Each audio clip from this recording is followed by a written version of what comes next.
નમસ્કાર દર્શક મિત્રો, @ગુજરાતમાં આપનું સ્વાગત છે। ભરૂચ જિલ્લાના રાજકારણમાં ફરી એકવાર ગરમાવો આવ્યો છે અને આ ગરમાવો આવ્યો છે જિલ્લાની એક મહત્વપૂર્ણ સહકારી સંસ્થા દૂધધારા ડેરીની આગામી ચૂંટણીને કારણે। આ સમગ્ર વિવાદ ત્યારે સપાટી પર આવ્યો જ્યારે ભરૂચના લોકપ્રિય સાંસદ મનસુખ વસાવાએ સીધા જ જિલ્લા ભાજપ પ્રમુખ પ્રકાશ મોદીને પત્ર લખીને ગંભીર આરોપો લગાવ્યા। આ પત્ર માત્ર એક સામાન્ય પત્ર નહોતો, પરંતુ ભાજપના જ બે મોટા નેતાઓ વચ્ચે ચાલી રહેલા આંતરિક વિવાદની ખુલ્લી પોલ ખોલનારો એક દસ્તાવેજ હતો। મનસુખ વસાવાએ પોતાના પત્રમાં સ્પષ્ટ શબ્દોમાં કહ્યું છે કે ભાજપ જેવા મૂલ્ય આધારિત પક્ષમાં જૂના અને સન્નિષ્ઠ કાર્યકરોની અવગણના કરવામાં આવી રહી છે। તેમણે આ માટે પૂર્વ પ્રમુખ મારુતિસિંહ અટોદરિયાના કાર્યકાળનો ઉલ્લેખ કર્યો। મનસુખ વસાવાએ પત્રમાં લખ્યું છે કે મારુતિસિંહ અટોદરિયાના સમયમાં જે રીતે જૂના અને સંઘર્ષ કરનારા કાર્યકરોને બાજુ પર મૂકીને બીટીપીમાંથી આવેલા લોકોને ખોટી રીતે મહત્વ આપવામાં આવ્યું અને મહત્વના પદો પર બેસાડી દેવામાં આવ્યા, તે જ માર્ગે તમે પણ આગળ વધી રહ્યા છો। આરોપથી સ્પષ્ટ થાય છે કે આંતરિક વિવાદ કોઈ નવી વાત નથી, પરંતુ જૂની ફરિયાદો ફરીથી સપાટી પર આવી છે। પત્રમાં મનસુખ વસાવાએ ચોક્કસ નામ સાથે એક વ્યક્તિ પર આકરા પ્રહારો પણ કર્યા।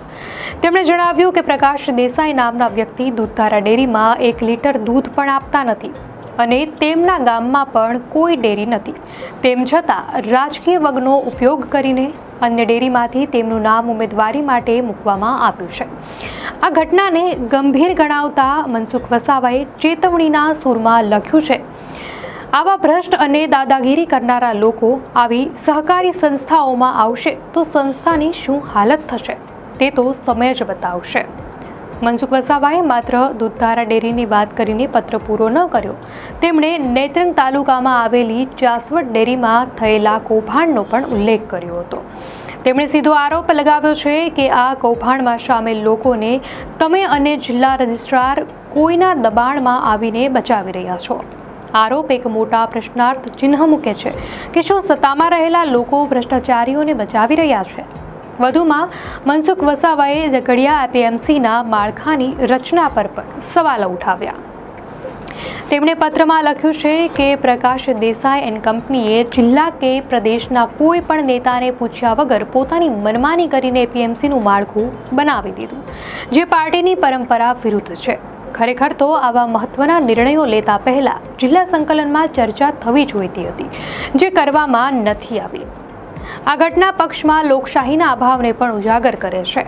આંતરિક વિવાદ કેટલો વ્યાપક બન્યો છે તેનો પુરાવો આપતા મનસુખ વસાવાએ પત્રમાં લખ્યું કે પ્રજામાં ખુલ્લેઆમ ચર્ચાઈ રહ્યું છે કે મારુતિસિંહ અને પ્રકાશ મોદીના કોઈ ફેર નથી।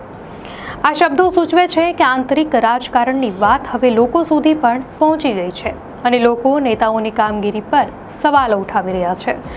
પત્રના અંતે મનસુખ વસાવાએ એક સિનિયર નેતા તરીકે પ્રકાશ મોદીને સલાહ આપી।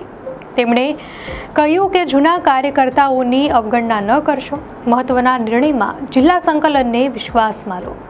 આ પત્ર માત્ર એક વિવાદનો પત્ર નથી, પરંતુ ભાજપ જેવા મોટા પક્ષમાં સત્તા અને પ્રભાવ જાળવી રાખવા માટે ચાલી રહેલી ગતિવિધિઓ પર પ્રકાશ પાડે છે। દર્શક મિત્રો, હવે જોવાનું એ છે કે આ ગંભીર આરોપો બાદ પક્ષનું મોવડી મંડળ આ મુદ્દે શું પગલાં લે છે અને આ વિવાદનો અંત કેવી રીતે આવે છે। શું આ વિવાદ આવનારી ડેરીની ચૂંટણીમાં ભાજપ માટે મુશ્કેલી ઊભી કરશે? આ અંગે આપની શું પ્રતિક્રિયા છે અમને કોમેન્ટમાં ચોક્કસથી જણાવશો। અને જો આપને આ માહિતી સારી લાગી હોય તો વિડીયોને લાઇક કરો અને ચેનલને સબસ્ક્રાઇબ કરો।